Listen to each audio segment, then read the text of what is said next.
Good morning, friends. Another picture perfect day in the greatest city in the world. We're at Kittanning Community Garden again today. Check out the newest addition. Our friend Jamie made these amazing little signs for us. So now when people come here, volunteers, they'll be able to tell what's in each row. Man Justin pounding them in. Also have these very helpful little markers on them. She put little magnets on each sign so we can indicate, hey, that's ready. So then I can come in and find myself a strawberry. Maybe. Ooh, there we go. Just a little guy. Got other things that are coming along really well. These potatoes just continue to amaze me. They're going in flower now, which in my experience means they'll flower, then they'll start to die back, and then we'll see what we got for our harvest here in just a few weeks. Got the other guys weeding here.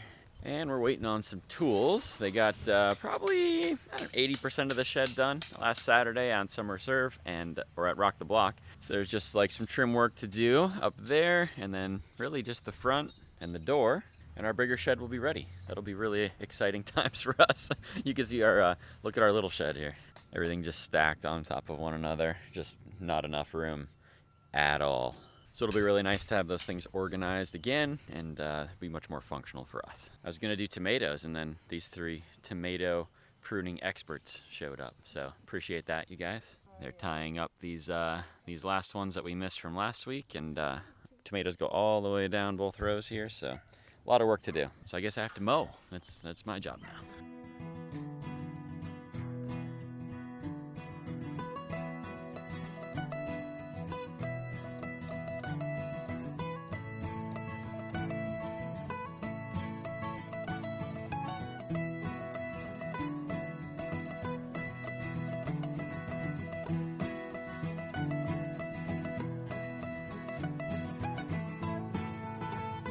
Okay, another great day of progress here. Got our flowers starting to pop up here in our flower beds. We got a few herbs growing, not too many yet, but the garden looking absolutely wonderful.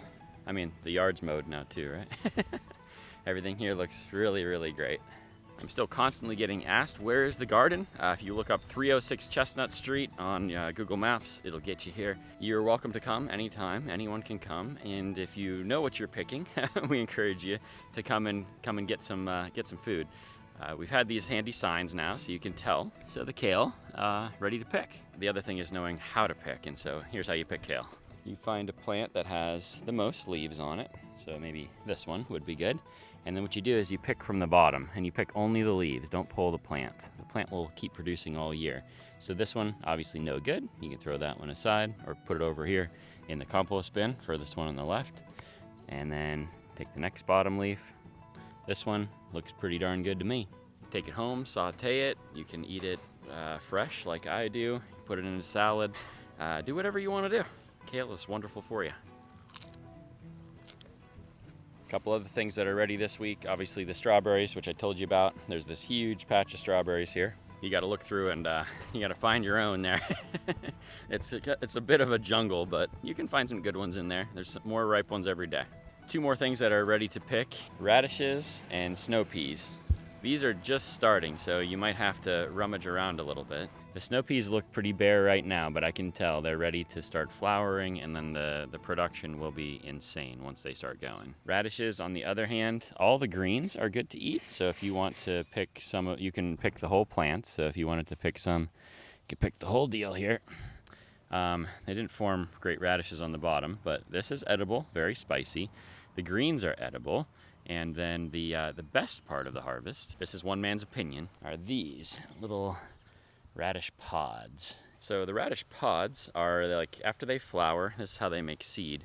And if you get them at this early stage, they're like spicy snow peas. And so they taste like a cross between radishes and fresh peas. So you can fry them up in different recipes. You can cut them up and put them in salads. They're great to eat fresh. In my opinion, they're better than radishes themselves. And the last thing is ready to pick is this very last row of onions. These are called Egyptian walking onions. What you do with these is you find just the greens. The greens are what you want. So if you get one of these, this has a head on it. You don't want that one. So if I look at the one next to it, I can grab this And if you grab yourself a bunch of these, they're again great to saute, great to add to recipes, and honestly they're pretty good to eat fresh as well. Pretty strong onion flavor though, so you're gonna need a breath mint afterwards if you're gonna be talking to anyone.